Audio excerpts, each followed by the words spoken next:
नमस्कार दोस्तों। पिछले कुछ महीनों से पूरे विश्व में एक पैंडेमिक फैला हुआ है जिसे हम सब जानते हैं कोविड-19 नाम का एक महामारी है, जिसमें हमारा देश भी अभी तक पिछले 2 महीने में बहुत ही बेहतरीन ढंग से लड़ा है। 30 जनवरी को हमारे पास सिंगल केस था जो कि 30 मार्च तक आते आते 1050 केस में तब्दील हुआ। हमने ये देखा कि शायद हमारा देश बहुत ही बेहतरीन ढंग से लड़ रहा था, तभी अचानक एक विस्फोट होता है दिल्ली में, जिसे हम कोरोना जिहाद का भी नाम देना चाहते हैं। इसको देने का कारण क्या है आप सभी को संभवतः पता है, आपने देखा है कि उस मरकज़ के भीतर उन्होंने कहा कि ये एक साजिश है हमें दूर करने की, हमें मस्जिदों में न जमा होने की, हमारे समाज के लोगों को तोड़ने की। ये सरकार हमारे खिलाफ़ साजिश कर रही है, मतलब ये सरकार उनके हर काम में दखल अंदाजी कर रही है। चूँकि ये मामला एक दिन का नहीं है, पिछले कुछ महीनों से हमने देखा सीए के नाम पे जब ये अराजकता फैली थी तब भी उन्होंने कहा कि ये कोरोना वायरस जैसी कोई चीज़ नहीं है, ये सरकार ने हमें अलग करने के लिए, तोड़ने के लिए फैलाया, हम नहीं हटेंगे, हम नहीं उठेंगे। उसके बाद हमें आया कि भले मर जाएं मरकज़ के अंदर ये लोग, पर ये बाहर नहीं निकलेंगे। तभी पता चलता है जब ये लोग पकड़े गए, ये पता चला कि 5 ट्रेनों से पूरे भारत में इन्होंने करीब कई हज़ार लोगों को पूरे भारत में फैला दिया है। उसमें सबसे ज़्यादा नंबर आए तमिलनाडु के, जहाँ पे अभी भी केरल तमिलनाडु में ये लोग ढूंढे जा रहे हैं, 1000 से ज़्यादा लोग ढूंढे जा रहे हैं। और ये 40 दिन के 2 टर्म के लॉकडाउन में भारत के 100 करोड़ लोग एक तरफ खड़े हैं, और इन लोगों की जो हरकतें वो साफ दिख रही हैं कि भारत में 2 तरह का व्यवहार हो रहा है इस समय, पुलिस से, डॉक्टर्स से। जिन क्षेत्रों में जाते हैं, कुछ क्षेत्रों में इनके ऊपर फूल बरसाए जाते हैं, कुछ क्षेत्रों में पत्थर और कुल्हाड़ियाँ बरसाई जा रही हैं पुलिस और डॉक्टर्स के ऊपर। फ़िलहाल अभी डॉक्टर्स के विरोध पर सरकार ने एक कानून लाया कि डॉक्टर्स के साथ इस पैंडेमिक में अगर दुर्व्यवहार किया जाता है, कोई हिंसा की जाती है, उसके खिलाफ ये कड़े कानून लाए हैं। पर क्या होगा उन पुलिस वालों का या उन सेना के लोगों का, जो पैरामिलिट्री फोर्स के लोग मरे जा रहे हैं। सीआरपीएफ का एक जवान मरा, पुलिस के कई लोग शहीद हुए, कई डॉक्टर शहीद हुए, और इस समय मृत्यु होना या मारा जाना कहना बड़ा ही अपमानजनक होगा इनके लिए। मैं तो चाहता हूं कि सरकार इस पर विचार करे कि इन्हें शहीद का दर्जा मिले। अब आया कि भाई 2 पक्ष के लोग हैं, दोनों में अलग अलग व्यवहार क्यों आ रहे हैं। तो ये हमने पिछले 6 साल से एक नज़रअंदाज किया इनके जो जिहादी स्लोगन थे कि भारत की बर्बादी तक जंग रहेगी। तो हम लोगों ने क्यों इसको इग्नोर किया, ये विचार करने वाली बात है।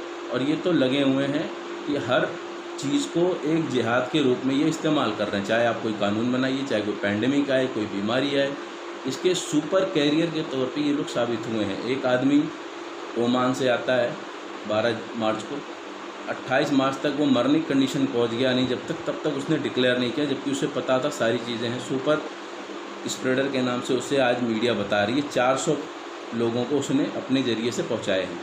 इसी तरह एक और आदमी ने 100 तक पहुँचाए हैं। अगर इनके नंबर 8 से 10 हज़ार तक हैं, जो कि 30% अभी तक बताया गया, बाकी अब नाम भी इनके दबाने लगे, तो क्या इनको किस मेडिकल साइंस के अकॉर्डिंग एग्जम्पशन मिला है कि अब ये नहीं फैलाएंगे किसी और को, या उनके द्वारा नहीं हो, जबकि अभी तक मेडिकल साइंस से ऐसा कोई सर्टिफिकेट इनके लोगों को तो नहीं दिया जा सकता, ना किसी मजहब के द्वारा दिया जा सकता है।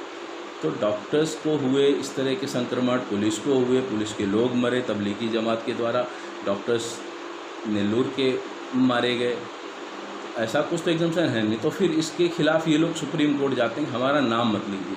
सुप्रीम कोर्ट ने इनको एक थप्पड़ मारा जोरदार और कहा कि हम प्रेस का गला नहीं घोटेंगे, प्रेस आपका नाम लेगी और बताएगी कि आपके क्या करतूते हैं, हमें कोई फ़र्क नहीं पड़ता। मुझे एक चीज़ और जानना है, पूरे विश्व में अलग अलग इस्लामिक कंट्रीज़ हैं, अलग अलग क्रिश्चियन कंट्रीज़ हैं, दुनिया भर की रिलीजन्स होंगे, पर विश्व में एक देश मुझे आप लोग बता दें जहां पुलिस और डॉक्टर्स के साथ ऐसा व्यवहार हो रहा है। पूरी दुनिया वैक्सीन ढूंढ रही है, हम जिहादियों को ढूंढ रहे हैं, जमातियों, इनफिदाइन आतंकवादियों को ढूंढ रहे हैं। ये ऐसी सामान्य लड़ाई नहीं है, कोई अगर मर जाता है, अपने को बम ब्लास्ट कर लेता है, जैसा कि उन्होंने श्रीलंका में किया, और पूरा परिवार उनका ख़त्म हो गया, ये जाहिल नहीं थे। अभी आज जावेद अख्तर का एक बयान देख रहा हूँ टीवी पर, आज तक पे, उन्होंने कहा कि जो पढ़े लिखे हैं वो रेडिकलाइज्ड हैं, जाहिल लोग रेडिकलाइज नहीं। अभी तक बताया जा रहा है जो जाहिल हो वो रेडिकलाइज्ड हैं। फिर मरकज़ के बारे में जब उससे पूछा जा रहा है तो जावेद अख्तर कहता है कि भाई ये जो है जाहिल हैं, ये बहुत ही अल्लाह के मानने वाले हैं, और जाहिल किसने है? एक्सट्रीमिस्ट है। एक्सट्रीमिस्ट का मतलब अल्टीमेटली रेडिकलाइज्ड होता है। तो कहीं भी कहीं ये अपनी ही बातों में फंस जाता है।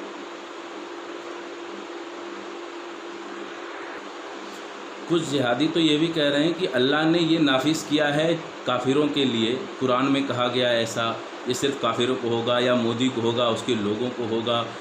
और एक टीवी पर हमने बयान देखा है एक जाहिल का, एक जिहादी फ़िदाइन का, वो कहता है कि अगर मोदी इस देश का प्रधानमंत्री नहीं होता तो अल्लाह इस कोरोना को नहीं भेजता।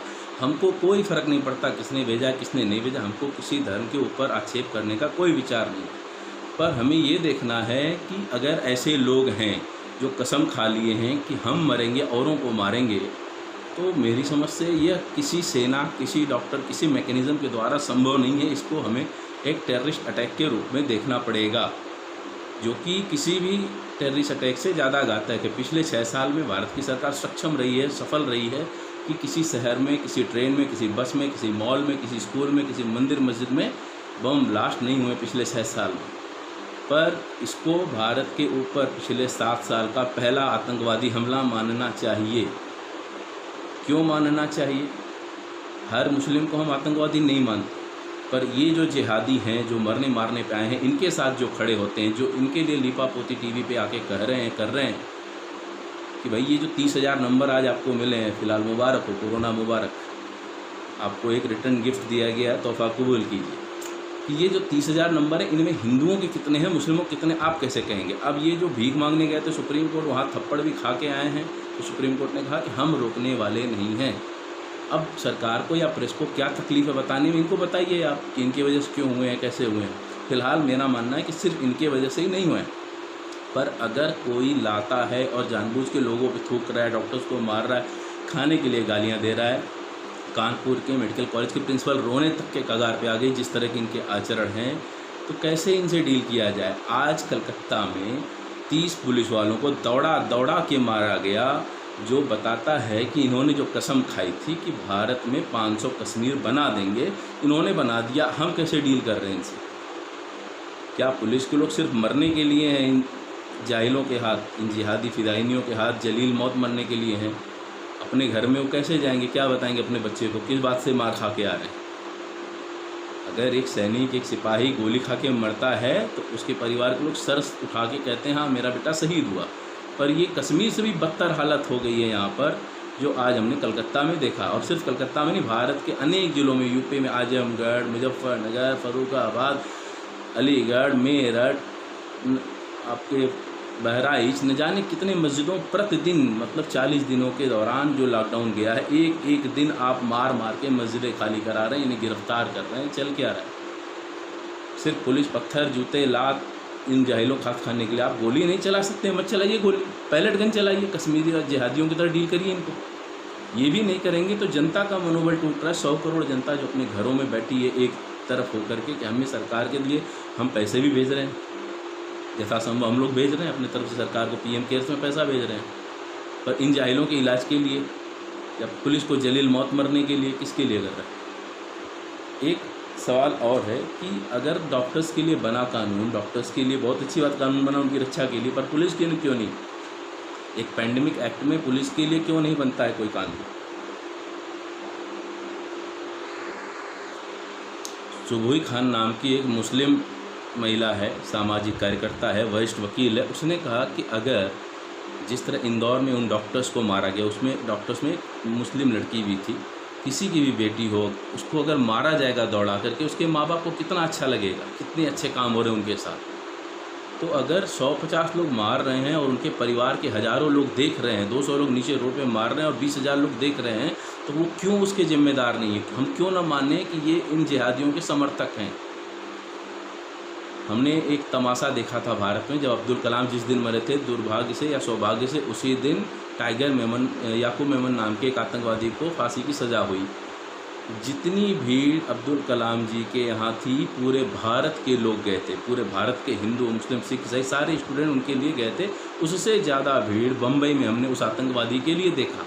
ये दोगलापन नहीं तो क्या है? हम उन लोगों को आतंकवादी माने या ना माने, कश्मीर में पिछले 1 महीने में 15 से ज़्यादा सैनिक शहीद हुए हैं, आतंकवादी मारे गए हैं, पर उन आतंकवादियों के लिए जो जनाजे की भीड़ थी उसको हम आतंकवादी ही मानते हैं। हम इस देश के 25 करोड़ मुस्लिमों को आतंकवादी नहीं मानते, उनके प्रति कोई अविश्वास नहीं है, पर जो भीड़ दिखती है उसको हम 100% शक की निगाह से देखते हैं।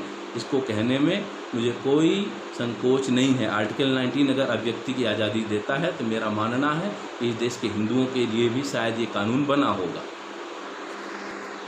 मेरी अभिव्यक्ति की आज़ादी ये नहीं कहती कि किसी समाज के लोगों को पकड़ लो, या जो अभी यहाँ पे पाए गए हैं कोरोना के फिदायीन जिहादी जिन्होंने डॉक्टर के साथ दुर्व्यवहार किया, पुलिस साथ के व्यवहार किया, आप कानून की तरह करिए। मैं उसको नहीं कहता कि उनके नरसंहार कर दीजिए, पर अगर कोई मौलाना ये बैठ के कहता है कि 50 लाख लोगों को मारने के लिए अल्लाह ने ये हमको नाफिज किया है, हमें ये मैसेज दिया है इस कोरोना वायरस को इस्तेमाल करें, उसके खिलाफ कोई देश में अभी तक कार्रवाई न बंगाल की सरकार ने की, न केंद्र की तरफ से कुछ हुआ। इसको हम किस ढंग से देखें, कैसे हम जीतेंगे? अगर हम ये मान लें एक गेम हमको जीतना है, हम बहुत मजबूती से लड़ रहे हैं और हमारे क्रिकेट के गेम में 11 प्लेयर होते हैं, 3 प्लेयर अगर ये बोलें कि हर बॉल को हम बाउंड्री जाने देंगे, हम नहीं पकड़ेंगे, खुल के बोल रहे हो, आप कैसे उस मैच को जीत जाएंगे? मुझे समझाने की कृपा करें।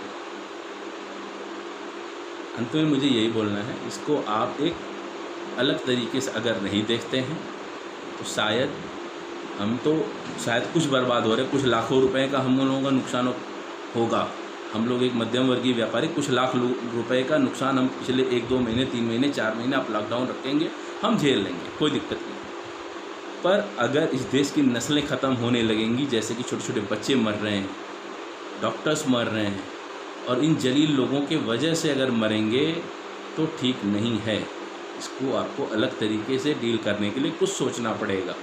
या तो आप इसे एक अप्रत्यक्ष आतंकवाद के रूप में माने जो आपके खिलाफ लड़ा जा रहा है, क्योंकि अगर मोदी की वजह से आया है तो मोदी को सोचना पड़ेगा। मैं नहीं कह रहा, जो लोग कहें उनसे पूछिए कैसे आया है, अल्लाह ने क्यों भेजा मोदी के खिलाफ, ये उनसे आप पूछिए। मेरा काम ख़त्म होता है। मेरे अंदर अगर कोई दुख है मैं उसको प्रकट करना चाहता हूँ बड़े ही सम्मान से, सबका सम्मान रखते हुए।